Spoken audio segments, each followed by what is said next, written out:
Ever notice how fear feels like a shadow growing bigger? It becomes scarier the longer you stare at it. Fear isn't the monster under your bed. It's the cold water you've hesitated to dive into. The initial plunge feels shocking and overwhelming. But after a moment, you realize you're not drowning, you're adjusting. Fear works exactly the same way. It looms large when you're on the edge of action. The second you step into it, it shrinks. Let's learn how to stop fear from running the show. We'll explore how fear can fuel growth in your life. Fear doesn't always look like a racing heart or panic. Sometimes, it's disguised as procrastination or overthinking. It whispers excuses like, "I'm just tired," or "I'll do it later." Let's call it what it is: fear pulling the strings quietly. Crushing fear isn't about becoming fearless. It's about learning to move alongside fear without letting it control you.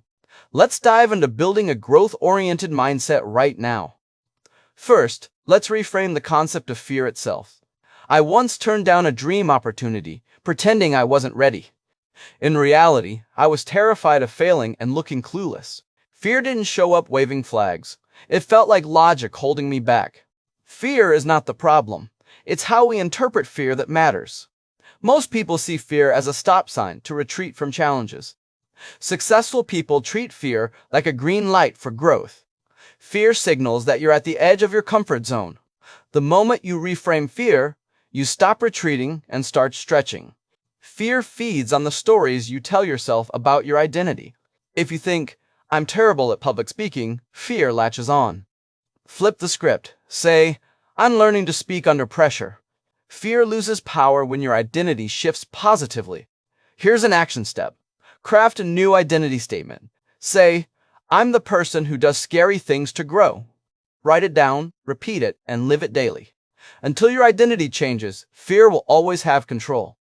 Let's address the inner voice amplifying fear before action. It says, "You're not ready," or "Everyone will laugh at you." Before a talk, my inner critic screamed, "You'll mess this up." I paused and asked, "What if these nerves mean I care?" Reframing fear as care changed everything for me.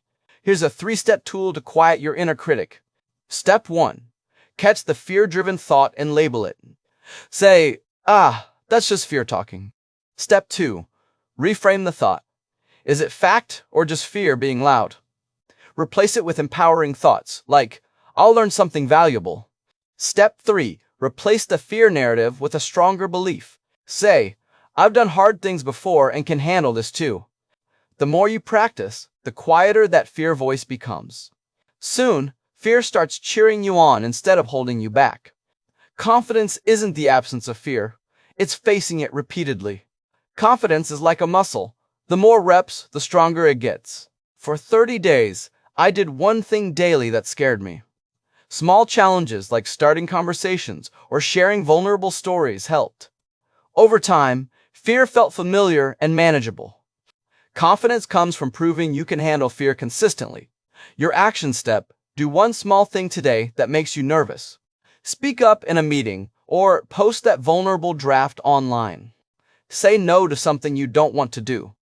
One tiny fear rep a day builds unshakable confidence over time. Measure success by bravery, not outcomes or results. Ask yourself, did I step into discomfort today? I once poured my heart into a project that flopped. Instead of focusing on results, I asked, did I show up? The courage to try was the true win, not the outcome. Let bravery, not perfection, be your metric for success. Fear doesn't disappear, but you can train yourself to face it. Feel the fear and act anyway. It's the path to growth. Fear is a signal for growth, not a stop sign. Shift your identity to someone who leans into discomfort. Take control of your inner dialogue and reframe fear positively. Build confidence through daily practices of confronting fear. Redefine success as bravery and effort, not perfection. Take your first step today. One small, brave action. Smash that like button and commit to building resilience now.